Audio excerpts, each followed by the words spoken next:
I want to begin with something in the Senate you would call a point of personal privilege, and it's something that the Republican Senator Bernie Moreno said about you. I'm going to read it to you. He said that Republicans are independently minded. This is a quote. Democrats are monolithic sheep that follow the Fuhrer, Schumer's orders. What is your reaction to that, Senator? It is despicable. It is outright anti-Semitism. I lost family in the Holocaust, relatives who were little babies and adults. And to use the word Fuhrer in the same breath is just despicable, disgusting. He ought to apologize. It is outright anti-Semitism, no question about it. Needless to say, Donald Trump has had no objection to Bernie Moreno using that word about you. That's the same Donald Trump who says that you are no longer Jewish. Yeah, look, Donald Trump is, he may not be an anti-Semite, but he certainly tolerates anti-Semitism in so many ways, calling me a Palestinian, don't tell my mother. But also talking about in Charlottesville, both sides had good people.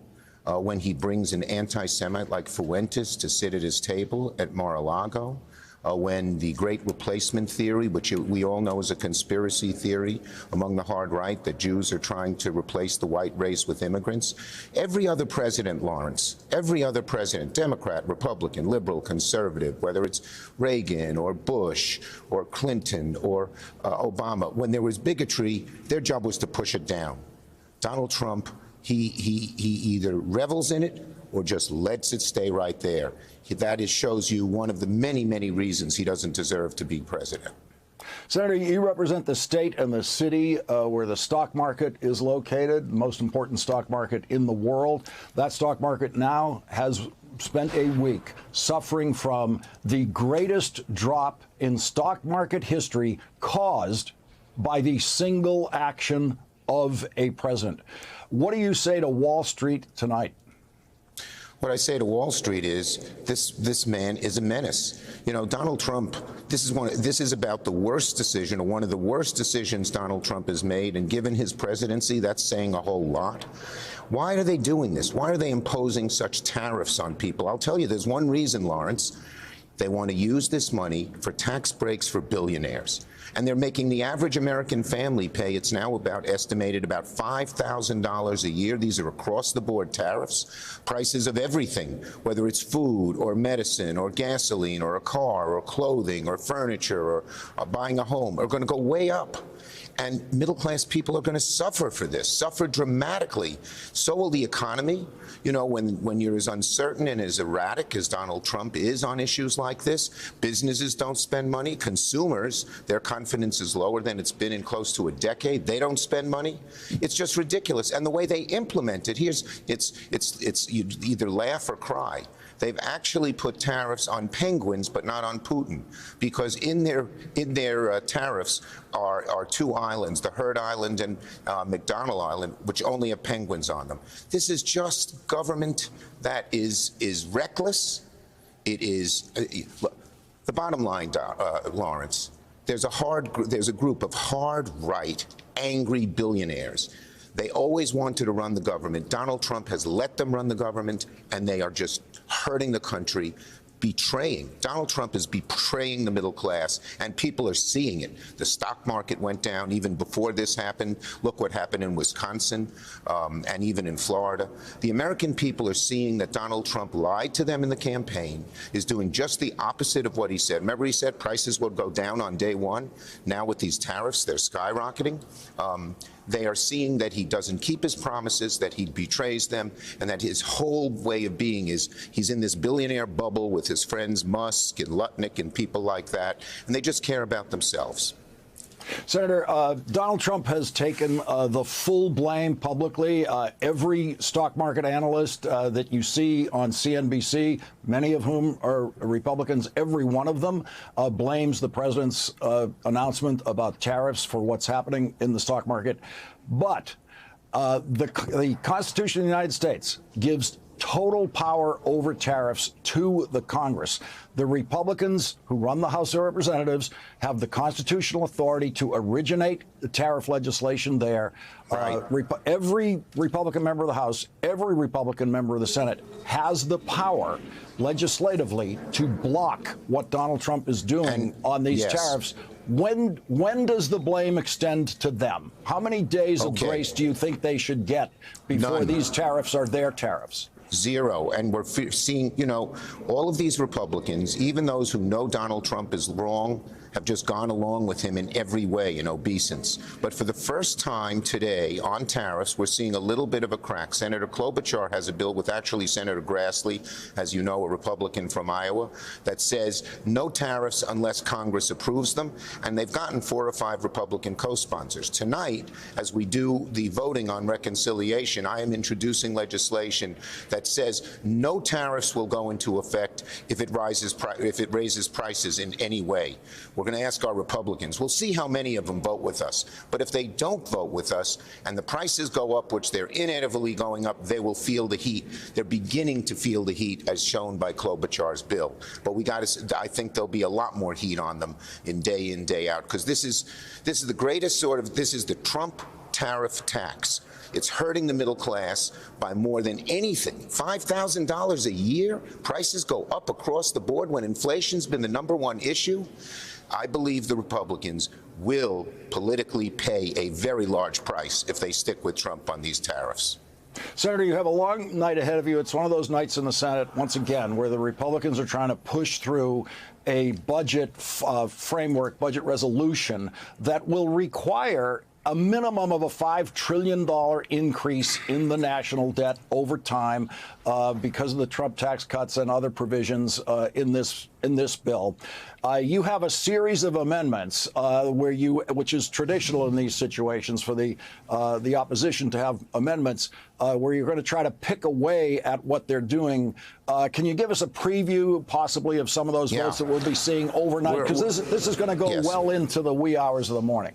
Yeah, we're going to have amendments against these terrible tax breaks. We're going to have amendments on Social Security. They're trying to destroy Social Security. We're going to have amendments on the corruption and self-dealing of Musk and Trump. We're going to have amendments preventing these Medicaid cuts. We're going to have amendments stopping cuts to veterans. We're going to have amendments dealing with education cuts. It's going to be across the board, and we are going to show in every way how Donald Trump is doing things that hurt the middle class across the board, help the billionaires, and Republicans will vote against us at their political peril. The American people are totally against this, and we're beginning to see the signs of that. You saw what happened in Wisconsin, even in Florida, and you're going to see many more signs like this because, again, Trump betrayed the American people. He promised one thing in the campaign. He's doing the exact opposite. And on amendment after amendment after amendment, we are going to expose the Republicans and Trump for their hypocrisy. And the way these things work, as you and I know, is it's extremely unlikely that you will win these amendments or any of these amendments. But what it is, and the leader's job tonight, your job tonight, is to give all of the Senate campaigns coming up the ammunition of the votes that you will force Republicans to cast tonight. Votes about Social Security, about Medicare, about Medicaid, that you can create campaign commercials Lawrence, about and about which that are indefensible. These things are going to be so indefensible that Americans, come election time and even throughout the next year, will no longer want to support Republicans who embrace Trump. That is a goal of ours. Obviously, it will help us come election time, but we're fighting them every day. And my message to Democrats is, as bad as Trump is, and as bad as the American people are seeing he is, we have to fight every single day to show them what he's doing and what we will stand for in complete opposite of what Trump wants. Senator, I want to distinguish for the audience what's being voted on tonight. This is different from that bill that came up a couple of weeks ago that was simply to continue the funding of the government so the government would not have a shutdown. Right. Tonight is the future budget of the United States for years to come. And I want to go back to that difficult vote you cast on keeping the government open. And let me just stipulate, I don't want to get into a long discussion of it, but I completely, in my view of the way things work in the Senate and the government, completely agreed with your reading of the situation, and I firmly believe that keeping the government open was the better of the two terrible options that you had in front of you. So I'm one who actually thinks you did what the leader has to do in a moment like that. Let me just say, a shutdown, Lawrence, would have been even worse than the CR. I knew that there would be opposition, but as you said, sometimes a leader has to do this. You know, I tell people when you're on the political mountain, the higher you climb, the more fiercely the winds blow. The only thing that keeps you from being blown off is your internal gyroscope. And I believe then, and I believe now, I did the right thing. If we had a shutdown right now, things would have been 10 times worse, as bad as that CR was. I agreed with your view that a shutdown would have been a gift, particularly to Elon Musk and the kinds of crimes against government he could get away with. But let me go to that. Let me go to that point, Senator, because this is the first time you've really faced some really stiff criticism inside the party. Some people just thinking your time should be up as a leader. What do you have to say to them tonight about your future as a leader of the Senate? Here's what I'm saying.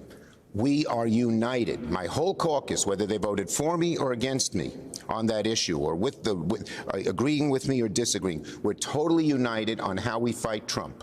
And it's something we have to do relentlessly. But it simply says he is cutting so many things that the middle class wants, to give tax cuts to billionaires. You're going to hear that as a united caucus. I think we'll have every Democrat vote for every amendment. And if we keep united and keep our focus trained on Trump, we can certainly bring down his popularity and make those Republicans who vote with him pay that political price.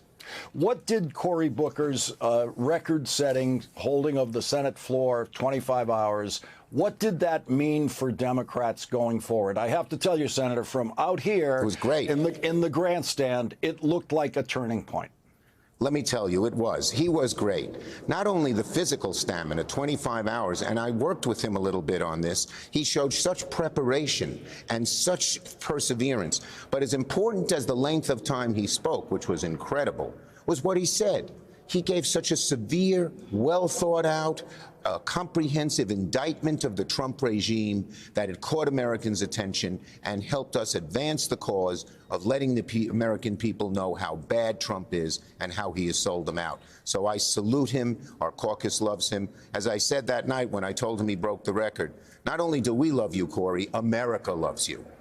Senator, just one last question. In my experience working in the Senate, both leaders always hated filibusters, and they never supported them, even if it was coming from their side. But when I saw you out there at 1 o'clock in the morning with Senator Booker, I believed, I may be wrong, but I believed I was watching a Senate leader for the first time supporting a filibuster like this. What was it like for you to be out there in the middle of the night with Senator Booker? It was beautiful. In the lonely hours. The lonely hours.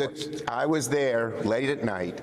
It was a tour de force. It was like looking at something so beautiful, politically so beautiful, but even in a human way so beautiful. The way Cory presented himself, the way he told stories about his life and his father, the way he talked about John Lewis, and the way he ended, which was right on the money.